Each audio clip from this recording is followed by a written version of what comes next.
What is going on? Welcome back to the channel. So today when I talk to you about Lucid, I want to go over some of the current data points, break it down what is really moving it today, and go over everything else you need to know. But first, make sure to hit that thumbs up, and with that, let's get right to it. So starting off, market's been open roughly around 1 hour. Lucid is down 2.8%. A lot of volatility, so 328 the low, 345 the high. Kind of good volume-ish, so 6.03 million shares being traded. 34.9 is the average. A lot of the volume that is coming today is truly linked to just algorithmic trading, because you're not really seeing a lot of transactions occurring on the secondary market. You see two so far, so 225,000, which is a sell, and then 391,000 is a buy. So essentially, there hasn't been any news linked to Lucid today. So I'm going to go over again what is really influencing it, but pre-market, the market was very optimistic and still somewhat is, and that is because of two things. So you had payroll numbers coming out, very, very good, much better than anticipated. So 254 versus 147 the forecast, and the dreaded unemployment rate did come in lower, which is better than anticipated. So 4.1 versus 4.2.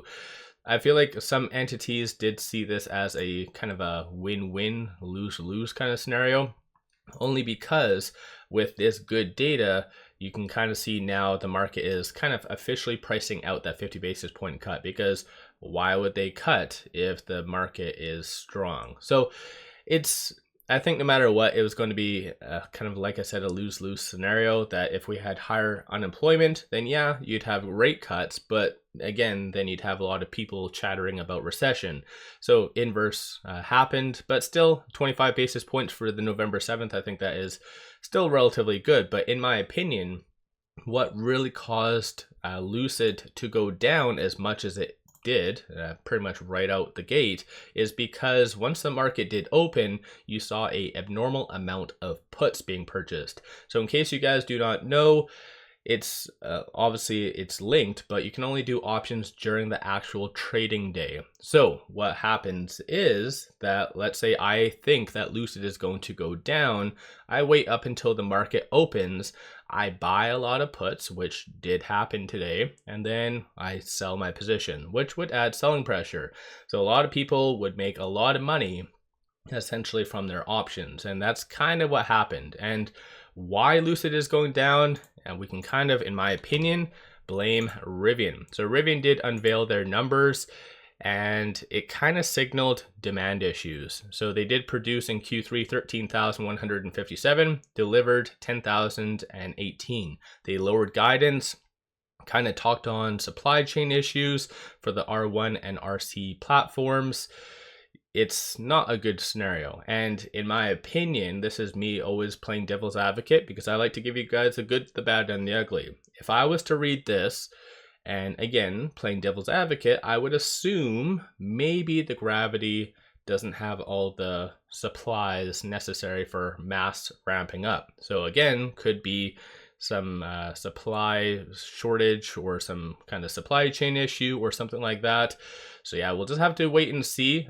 Ultimately, Lucid will be always unveiling their earnings around the same time period, either give or take 1 day of Rivian. So you can kind of anticipate it to be around the November 7th as what it usually is. But since Lucid didn't unveil it today, most likely it'll be early next week, as I've been stating. So yeah, I think in reality, Rivian is the culprit on why Lucid is going down, and plus just a lot of pricing out of the 50 basis points. So all that is really influencing just a lot of growth stocks. So as of right now, shorts are increasing around 53,000 shares. 30.57% of the free float is being shorted. Works out to be 274.06 million shares overall are being shorted. Cost of borrow average is 5.32. Utilization is 95.28.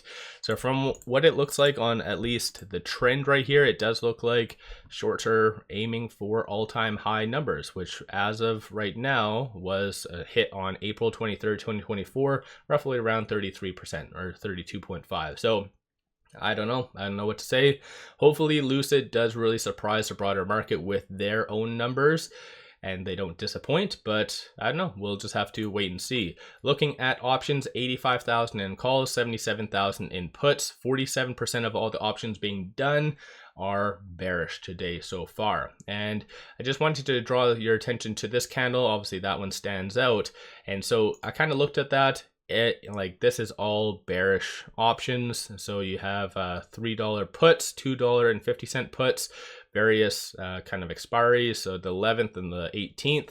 And this is why, like I said, someone is doing this so they can kind of get some benefit essentially, because then they can buy puts.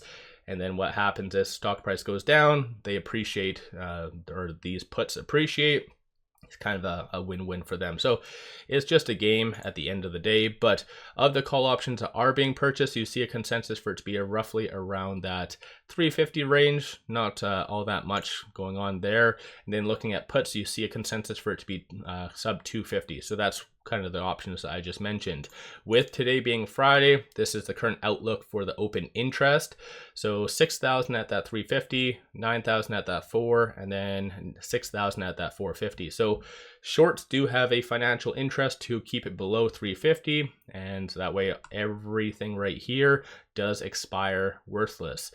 And that seems to be looking as though what is going to be the case. But moving on right now with it at $3.31 is trading between these 2 points. So this S3 and this S2. So 327 is going to be that strong support, kind of bounced off of that general area. So 328 was the low, and then $3.39 is going to be that next strong resistance / target. So like I said, I think Lucid, it's trying its very best to really ramp up, but there's a lot of bad blood from the previous years on just lack of demand and everything. So like I said, this right here, what Rivian disclosed, kind of occurred with Lucid multiple different times. So kind of, I guess, I don't know if you want to call it PTSD, but it's just, like I said, bringing up bad blood. So a lot of people are assuming that since it's happening to Rivian, it might kind of extend to Lucid. But on the actual chart itself, so it's kind of hugging this looks like 100-day moving average right now. So like I said, most likely, and I said this last video, it is just going to trade between that 50 and 100-day moving average up until Lucid unveils their numbers. And if it's good, then it'll propel it higher. If not, then that'll be that dagger that really brings it lower. So yeah, all in all, let me know your thoughts on Lucid. Like I said, there's a lot moving it right now, a lot of different things in the broader market that is kind of being priced in, being priced out, everything. So yeah, what's your thoughts? Don't forget to hit that thumbs up and subscribe. I always greatly appreciate that. And make sure you guys take advantage of this promo. It does give you 5 free stocks. Each stock is valued up to $2,000. So link to that is in the description below and also the comments. With all that said, appreciate all of you guys watching.